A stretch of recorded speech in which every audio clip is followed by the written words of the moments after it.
Hello everyone, welcome again to fine art study. आज के इस वीडियो में जो हमारा बेसिक जो फर्स्ट चैप्टर है उसका ये पार्ट थर्ड है। ठीक है, तो 3 पार्ट में हमने ये पूरा टॉपिक जो है वो कवर कर लिया है। तो चलिए स्टार्ट करते हैं। फ्रेस्को बुनो प्रक्रिया का सही क्रम है वो है अरेज्यो, ड्राइंग, इंतोनाको और पेंटिंग। सेकंड है इनको मैचअप करना है नवतंत्रवाद। ठीक है, इसके जो कलाकार थे वो हैं बिरेंडे। फोटो यथार्थवाद विकास भट्टाचार्य, लोक नंदलाल बोस और अमूर्तन जहांगीर सभावाला। यानी कि ये किस कला शैली से संबंधित थे वो यहाँ पर बताया गया है। भित्ति चित्रकारी की तकनीक जो ताज़ा चूने के लेप पर निष्पादित की जाती है उसे कहा जाता है, तो उसे कहा जाता है फ्रेस्को। ठीक है, फ्रेस्को जो है वो भित्ति चित्र से संबंधित है। फ्रेस्को विधि का प्रयोग किया जाता है भित्ति चित्रण के लिए। मुख्यतः तेल रंग प्रकार का पेंट व्यवहृत होता है इम्पेस्टो के लिए। पूर्ण रंग प्रतिकृति में ब्लैक को जोड़ा जाता है डैश की कलर, यानी कि मुख्य कलर। की कलर का मतलब होता है मुख्य कलर के रूप में। टुकड़ों का संयोजन है तो ये है कोलाज। टुकड़ों का संयोजन मतलब कि जो हम छोटे छोटे कागज वगैरह के टुकड़े जो है उनको जोड़ के जो कलाकृति का निर्माण करते हैं वो होता है कोलाज। तो टुकड़ों को जोड़कर टुकड़ों का संयोजन जो है वो कोलाज कहलाता है। बिना तुलिका की सहायता से प्रयोग किए जाते हैं पेस्टल रंग। चारकोल है तो चारकोल कोयला होता है। जल रंग आर्द्र माध्यम नहीं है तो पेस्टल रंग जो है वो जल रंग या फिर आर्द्र माध्यम नहीं है। ओपेक कहते हैं तो ओपेक अपारदर्शी रंग को कहते हैं। ये क्वेश्चन बहुत रिपीट हो चुका है कि अपारदर्शी रंग को ओपेक कहते हैं। वॉश तकनीक की रेखाएं भारतीय कलाओं से प्रेरित है, लेकिन जो इसकी टेक्निक है वो चीनी जापानी है। ठीक है, वॉश तकनीक का जो जनक है वो अवनींद्रनाथ को माना जाता है। इसकी शुरुआत जो है वो शांति निकेतन से मानी जाती है, वेस्ट बंगाल से मानी जाती है। चित्रकला हेतु प्रयुक्त नहीं होता तो बॉन्ड पेपर जो चित्रकला के लिए प्रयुक्त नहीं होता है। तैल चित्रण का माध्यम है अलसी का तेल। ड्राइंग माध्यम के लिए उपयोग करते हैं पेंसिल का। जल रंग चित्रकारी उपयुक्त है हस्त निर्मित कागज पर। वाटर कलर के लिए हैंडमेड जो पेपर होता है वो सबसे बेस्ट माना जाता है। एक्रेलिक रंग की योग्यता है जल्दी से सूखना। आला प्राइमा है प्रत्यक्ष चित्रकला तकनीक। तेल रंग चित्रकला तकनीक है गाढ़े से हल्का। ये तेल रंग में देखिए जब हम ऑयल कलर का यूज़ करते हैं तो ऑयल कलर में पहले हम डार्क कलर यूज़ करते हैं और उसके बाद फिर हम उनको लाइट करते हैं। लेकिन जल रंग का भी कई बार पूछ लिया जाता है, तो जहाँ पर भी वाटर कलर की बात हो तो वाटर कलर में पहले हम हल्का कलर यूज़ करेंगे, पहले लाइट, फिर उससे हम डार्क कलर यूज़ करेंगे। ठीक है, ये सीक्वेंस रहेगा। और ऑयल कलर में डार्क से लाइट। लघु चित्रण में प्रयोग किया जाता है टेम्परा रंगों का। फ्रेस्को बुनो पद्धति है गीली। फ्रेस्को बुनो भित्ति चित्रण पद्धति है और ये गीली सतह पर की जाती है। खनिज रंग में बाइंडर मिला होता है तो इसमें जो बाइंड करने के लिए जो खनिज रंग है उनको बाइंड करने के लिए, इकट्ठा करने के लिए जिस प्राकृतिक चीज़ का यूज़ किया जाता है वो है ग्लू।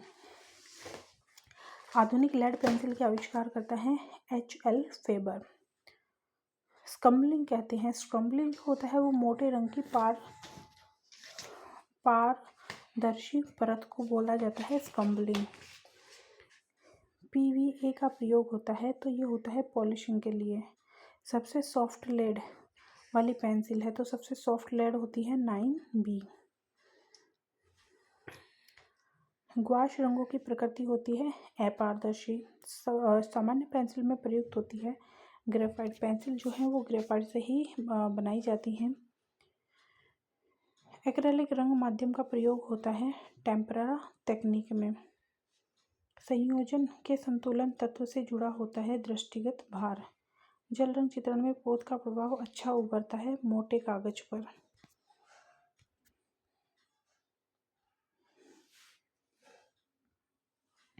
एक पूर्ण चित्र में कितने ग्राउंड हो सकते हैं? तो ये हो सकते हैं 3। बंधक प्रयुक्त किया जाता है बाटिक चित्रण में। वॉश पेंटिंग को डुबाना चाहिए, तो वॉश पेंटिंग को पानी में कितनी बार डुबाना चाहिए? वो होता है आवश्यकता, जितनी आपको नीड है आप उतनी बार उसको वाटर डिप कर सकते हैं। सबसे हार्ड पेंसिल है H, ठीक है, और सबसे जो सॉफ्ट मानी गई है वो 9B। पेस्टल रंगों के लिए उपयुक्त कागज है भूरा खुरदरा। तारपीन के तेल का प्रयोग ऑयल पेंटिंग में किया जाता है रंग को पतला करने के लिए।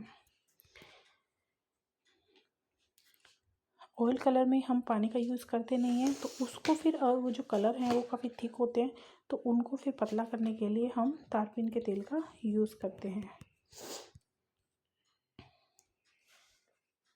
नेक्स्ट है अगेन एक मैच करना है। ग्वाश जो है वो गम अरेबिक, इन्वेस्टिक चित्र, मोम, टेम्परा, अंडपीतक, भित्ति चित्र, बंधकारी एजेंट का प्रयोग नहीं। स्फुमातो तकनीक है, तो स्फुमातो जो टेक्निक है वो चित्रकारी की है।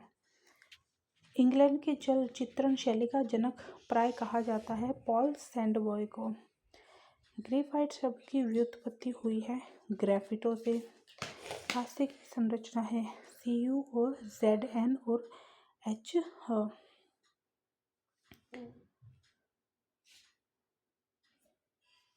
कैनवास पर तेल चित्र बनाने का सही क्रम है। सबसे पहले स्ट्रेचिंग की जाती है, फिर प्राइमिंग, फिर पेंटिंग और फिर फ्रेमिंग।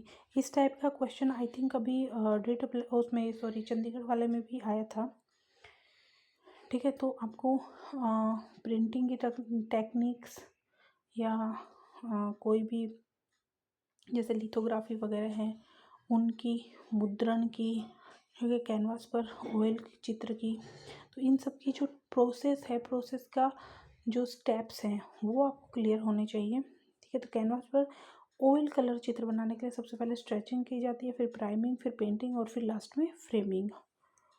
वॉश पेंटिंग में तकनीक का सही क्रम है सोकिंग, माउंटिंग, ड्राइंग और कलरिंग।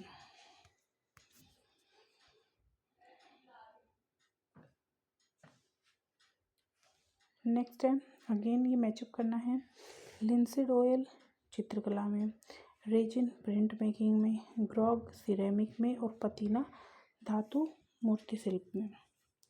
कैनवास पर तेल चित्र बनाने का सही क्रम है, ये वही क्वेश्चन है ये। कोलाज चित्र का माध्यम है कागज की कतरन। फोटो की कतरन से बना चित्र कहलाता है कोलाज। बाटिक पेंटिंग प्रयोग की जाती है कपड़े पर। मोम का प्रयोग कर चित्रण कार्य किया जाता है बाटिक चित्र विधि में। लेकिन यहाँ पर मैच करना है इम्पेस्टो जो कलर हैं वो मोटे और अपारदर्शी होते हैं। वाटर कलर पारदर्शी होता है, ऑयल पेस्टल अपारदर्शी, और एक्रेलिक जो है वो पारदर्शी और अपारदर्शी दोनों होते हैं। देखिए बहुत बेसिक से क्वेश्चन है लेकिन ये बहुत इंपॉर्टेंट है। नेक्स्ट है इन कास्टिंग, ये मोम में की जाती है इन कास्टिंग। उसके बाद है टेरेस मोजेक में कोलाज अवशिष्ट पदार्थ, यानी कि जो भी बचे कुछ कतरन है, वेस्ट मटेरियल है, उससे हम कोलाज का निर्माण करते हैं। मार्फिंग ये कंप्यूटर में की जाती है। लैपिस लाजुली के चूर्ण का बना होता है अल्ट्रा मेरिन। इम्पेस्टो टेक्निक संबंधित है चित्रकला से। वह साधन जो मूलतः सतत तान टोन के रूप को बिंदु के आकारों में तोड़ता है उसे हाफ टोन बोला जाता है। लास्ट क्वेश्चन है 2। जल रंग ये पारदर्शी कलर होते हैं। इम्पेस्टो ये बहुत ही गहरे कलर होते हैं। स्पैटरिंग यानी कि छिड़कना, तो सूक्ष्म बिंदुओं का फव्वारा जो ऐसे स्टेपरिंग करते हैं ना, ऐसे मतलब छिड़कते एक तरह से कलरों को स्प्रेड करना, तो वो कहलाता है स्टेपरिंग। गुआश होता है प्रत्येक रंग के साथ सफ़ेद को मिक्स करना। रेखांकन में सामान्यतः प्रयोग किया जाता है 4B पेंसिल का। जल रंग और तेल रंग चित्रण में होता है ड्राई ब्रश संघात विधि का। तो ये हमारे फर्स्ट टॉपिक के जितने भी क्वेश्चन थे वो सब हमने यहाँ पर कवर कर लिए हैं। इसके बाद हम जो हमारा नेक्स्ट टॉपिक है वो कवर करेंगे, उसके सिर्फ क्वेश्चंस। तो आप चैनल पर बने रहें, दोस्तों के साथ ज़्यादा से ज़्यादा शेयर करें। Thank you.